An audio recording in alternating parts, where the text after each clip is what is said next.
Hi friends, welcome to HNR job updates. First time మన ఛానల్ని చూస్తున్నట్లయితే సబ్స్క్రైబ్ చేయండి, సపోర్ట్ చేయండి. వీడియోని లైక్ చేయడం ద్వారా ఇన్ఫర్మేషన్ అనేది వీలైనంత ఎక్కువ మందికి అయితే షేర్ అవుతుంది. ఓకే, డైరెక్ట్గా టాపిక్లోకి అయితే వెళ్ళిపోదాం. 2025 మెగా డిఎస్సిలో అయితే మనకు ఒక 421 పోస్టులు ఎటువంటి రాత పరీక్ష లేకుండా భర్తీ చేస్తున్నారు. వాటి గురించి కంప్లీట్ ఇన్ఫర్మేషన్ మనం ఈ వీడియోలో అయితే చూద్దాము. మెగా డిఎస్సిలో క్రీడా కోటాలో 421 పోస్టులు అయితే నిన్న రిలీజ్ చేయడం జరిగింది. అభ్యర్థులు నిన్న మొన్నటి దాకా ఎవరైతే అప్లికేషన్ చేస్తున్నారో వారు అడగడం జరిగిందనమాట. ఇక్కడ స్పోర్ట్స్ కోటా చూపించడం లేదేంటి అప్లికేషన్ ప్రాసెస్లో అని చెప్పేసి వాళ్ళు అభ్యంతరాలు వ్యక్తం చేయడం జరిగింది. సో దానికి సంబంధించినటువంటి క్లారిటీ అయితే ఈరోజు రావడం జరిగింది. ఓసారి అదేంటి అనేది అయితే చూద్దాం. మెగా డిఎస్సిలో క్రీడా కోటాలో 421 పోస్టులు. రాష్ట్ర ప్రభుత్వం ప్రతిష్టాత్మకంగా నిర్వహిస్తున్న డిఎస్సి నోటిఫికేషన్లో క్రీడాకారుల కోసం 421 పోస్టులను కేటాయించినట్లు క్రీడా శాఖ మంత్రి మండిపల్లి రాంప్రసాద్ రెడ్డి గారు గత 5 ఏళ్లలో క్రీడాకారులకు అన్యాయం జరిగింది, నిర్వీర్యమైన క్రీడా రంగాన్ని అభివృద్ధి చేస్తున్నామని చెప్పడం జరిగింది. అలాగే ప్రతిరోజు క్రీడా అభివృద్ధికి సంబంధించినటువంటి ఏదో ఒక కార్యక్రమాన్ని రాష్ట్రంలో నిర్వహిస్తున్నామని కూడా వారు తెలిపారు. షాప్ ఎండి గిరీష్ గారు మాట్లాడుతూ అవసరమైన చోట కోచ్లను పే అండ్ ప్లే విధానం కింద తీసుకుంటున్నామన్నారు. అలాగే షాప్లో అయితే ప్రజెంట్ ఖాళీగా ఉన్నటువంటి కోచ్ పోస్టులకు కూడా త్వరలో నోటిఫికేషన్ ఇచ్చి భర్తీ చేస్తామని కూడా చెప్పడం జరిగింది. మే 1 నుంచి రాష్ట్ర వ్యాప్తంగా ఒక్కో జిల్లాలో ఒక 50 వేసవి కేంద్రాలను కూడా ఏర్పాటు చేస్తామని అయితే చెప్పడం జరిగింది అనమాట. వాటిని చెబుతూ అందులో భాగంగానే ఏవైతే డిఎస్సిలో మన అభ్యంతరాలు వ్యక్తం చేయడం జరిగిందనమాట. డిఎస్సి నోటిఫికేషన్లో స్పోర్ట్స్ కోటా అనేది ఓపెన్ కావడం లేదు, అది ఆప్షన్ అనేది ఇవ్వలేదు అని చెప్పేసి అభ్యంతరాలు వ్యక్తం చేయడం జరిగింది కదా. దాని గురించి మాట్లాడుతూ దానికి సపరేట్గా అయితే ఈరోజు అప్లై చేసుకోవడానికి, అంటే రేపటి నుంచి మే 2వ తారీఖు నుంచి అప్లై చేసుకోవడానికి అయితే మనకు అవకాశం కల్పించారు. ఒకసారి అదేంటి అనేది అయితే చూద్దాము. ఉమ్మడి జిల్లాల వారీగా ఒకసారి పోస్టులు ఎలా ఉన్నాయనేది కూడా చూద్దాం. మనం ఇక్కడ కర్నూలు నుంచి అయితే ఓవరాల్గా 73 పోస్టులు అయితే ఉండడం జరిగింది. ఎక్కువగా కర్నూలు జిల్లా నుంచి అయితే ఈసారి క్రీడా పోస్టులు అయితే ఉండడం జరిగిందనమాట.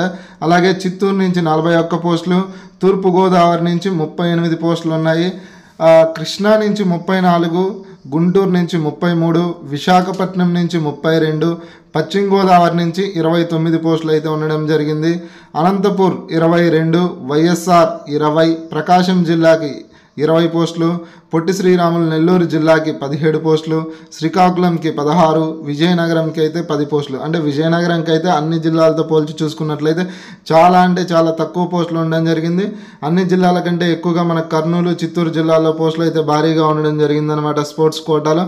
అలాగే జోన్ల వారీగా చూసుకున్నట్లయితే మనకు జోన్ ఫస్ట్లో 6, జోన్ 2 6, జోన్ 3 11, జోన్ 4 11, రాష్ట్ర స్థాయిలో వచ్చేసి 2 పోస్టులు అయితే ఉండడం జరిగింది. అంటే ఓవరాల్గా స్టేట్ వైడ్, జోన్ల వైడ్ కూడా పోస్టులు అయితే అవి ఉన్నాయి. ఒకసారి చూసుకోండి, జోన్ల వైడ్ కూడా పోస్టులు అయితే ఉండడం జరిగింది మనకి స్పోర్ట్స్ కోటాలో. మొత్తంగా వచ్చేసి మనకు 421 పోస్టులు అయితే స్పోర్ట్స్ కోటాలో విడుదల చేయడం జరిగింది.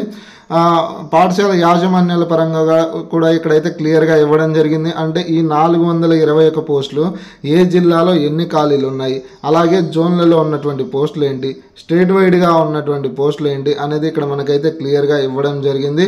అలాగే ఎంపీటీసీ, జెడ్పీటీసీ స్కూళ్ళల్లో ఎన్ని ఉన్నాయి, మున్సిపాలిటీ స్కూళ్ళల్లో ఎన్ని ఉన్నాయి, అంటే ఏ స్కూళ్ళల్లో ఎన్ని ఉన్నాయి ఖాళీలు అని చెప్పడం కూడా మనకైతే ఇక్కడ జరిగింది.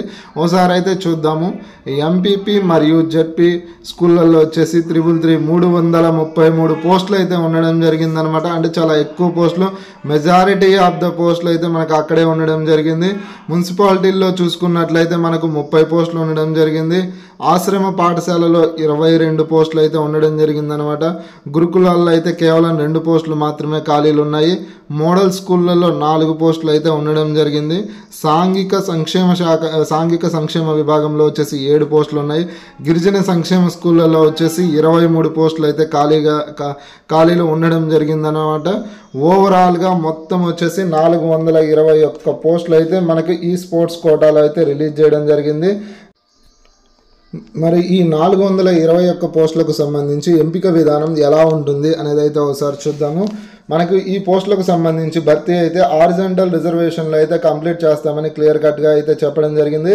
ఏ విధానంలో? హారిజాంటల్ రిజర్వేషన్ విధానంలో కంప్లీట్ చేస్తారో అభ్యర్థులు ఈ విషయాన్ని గుర్తుంచుకోవాలి.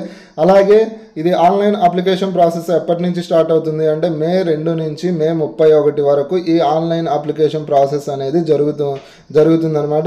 మరి ఎంపిక విధానం ఎలా ఉంటుంది అంటే రాత పరీక్ష లేదు కదా, మరి ఏ క్రైటీరియాలో వీళ్ళని ఎంపిక చేస్తారు, ఏ క్రైటీరియాలో ఈ పోస్టులను భర్తీ చేస్తారు, ఏ విధానాన్ని పాటిస్తారు అనే దాని గురించి కూడా ఇక్కడ మనం చర్చించుకుందాం.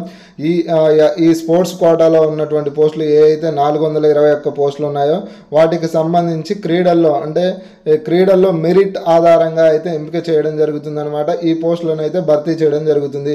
ఎవరికైతే అభ్యర్థులకు క్రీడల్లో మెరిట్ ఉందో ఆ అభ్యర్థులకు ప్రయారిటీ ఇవ్వడం జరుగుతుంది అనమాట. క్రీడల్లో మెరిట్ ఆధారంగా మాత్రమే ఈ పోస్టులను అయితే ఎంపిక చేయడం జరుగుతుంది. ఈ పోస్టులకు సంబంధించి ఎటువంటి రాత పరీక్ష అనేది లేదు. ఈ పోస్టులకు డిఎస్సి లాగా ఎటువంటి రాత పరీక్ష లేదు. ఈ 421 పోస్టులకు సపరేట్గా ఆన్లైన్ ప్రాసెస్ అనేది ఆన్లైన్ అప్లికేషన్ అనేది చేసుకోవాల్సి ఉంటుంది. వీరి ఎంపిక విధానం వచ్చేసి క్రీడల్లో మెరిట్ ఆధారంగానే ఎంపిక విధానం ఉంటుంది. అలాగే రిజర్వేషన్ విధానం వచ్చేసి హారిజాంటల్ రిజర్వేషన్ విధానం అయితే ఉంటుంది. ఇది మరి ఈ రోజు వచ్చేసి మనకు డిఎస్సి క్రీడా కోటాలో 421 పోస్టులకు సంబంధించినటువంటి కంప్లీట్ సమాచారం అయితే మనం చెప్పడం జరిగింది. అలాగే డిఎస్సి అభ్యర్థుల నుంచి వాళ్ళ సైడ్ నుంచి కొన్ని ఆవేదనలు అభ్యర్థనలు కూడా మనం రోజు పేపర్లోనే చూస్తున్నాం. అవేంటో ఒకసారి 4 పాయింట్లు అయితే చూద్దామన్నమాట. ఒకే జిల్లాకు ఒకే పేపర్ ఉండాలని చెప్పేసి డిఎస్సి అభ్యర్థులు అయితే కోరడం జరుగుతుంది. అలాగే నార్మలైజేషన్ అనేది తీసివేయాలని చెప్పేసి కూడా వారైతే విన్నవించుకుంటున్నారు. వయో పరిమితి అనేది 44 సంవత్సరాల నుంచి 47 సంవత్సరాల వరకు ఉండాలని చెప్పేసి వారైతే కోరడం జరుగుతుంది. అంటే 16,347 ఈ మెగా డిఎస్సిలో మమ్మల్ని కూడా భాగంగా చేసుకోండి అని చెప్పేసి ఎవరైతే కొత్తగా డిఎడ్ అండ్ బిఎడ్ కంప్లీట్ చేసినటువంటి కొత్తగా ఫ్రెషర్స్ అభ్యర్థులు ఉన్నారో వారైతే మళ్ళీ టెట్ నిర్వహించి మాకు కూడా ఈ మెగా డిఎస్సిలో మమ్మల్ని కూడా మమేకం చేసుకోండి అని చెప్పేసి వాళ్ళు కూడా కోరుకోవడం జరుగుతుంది. సో డిఎస్సి నోటిఫికేషన్కు సంబంధించి కొన్ని అభ్యర్థనలు అయితే వీరికైతే ఉండడం జరిగిందనమాట డిఎస్సి అభ్యర్థులకు. దానికి సంబంధించే ఒకే జిల్లా ఒకే పేపరు, అలాగే 45 రోజుల టైం అయితే సరిపోదు మాకు, కొంచెం ఆ 45 రోజులకు ఇంకొంత 45 రోజులు యాడ్ చేసి ప్రిపరేషన్కు 90 రోజుల టైం ఇవ్వండి అని చెప్పేసి వీరైతే కొన్ని చోట్ల ధర్నాలు కూడా చేయడం జరిగిందనమాట. డిఎస్సి అభ్యర్థుల సైడ్ నుంచి డిఎస్సి అభ్యర్థుల నుంచి ఉన్నటువంటి విన్నపాలు ఆవేదనలు అభ్యర్థనలు అయితే మెయిన్గా ఇవైతే ఉండడం జరిగింది. ఇది మరి కంప్లీట్ డిఎస్సి నోటిఫికేషన్కు సంబంధించినటువంటి కంప్లీట్ సమాచారం. అలాగే మన ఛానల్ ఇప్పటి వరకు అయితే మీరు మన కంటెంట్ని అయితే చూసినట్లయితే, మన కంటెంట్ మీకు గన నచ్చినట్లయితే మన ఛానల్ని సబ్స్క్రైబ్ చేయండి, సపోర్ట్ చేయండి. అలాగే ఆంధ్రప్రదేశ్లో మరియు తెలంగాణలో ఏ గవర్నమెంట్ జాబ్ నోటిఫికేషన్కు సంబంధించి ఏ చిన్న అప్డేట్ వచ్చినా మన ఛానల్ నుంచి కంప్లీట్ ఇన్ఫర్మేషన్ అయితే ప్రొవైడ్ చేయబడుతుంది. సో ఎవరైనా ఇంకా ఛానల్ను సబ్స్క్రైబ్ చేసుకున్నట్లయితే సబ్స్క్రైబ్ చేయండి, సపోర్ట్ చేయండి. అలాగే మన టెలిగ్రామ్ గ్రూప్లో జాయిన్ అవ్వాలంటే లింక్ అయితే డిస్క్రిప్షన్లో ప్రొవైడ్ చేశాను. జాబ్కు సంబంధించినటువంటి అప్డేట్స్ ఆ గ్రూప్లో అయితే పోస్ట్ చేయడం జరుగుతుంది. Thank you. జై హింద్.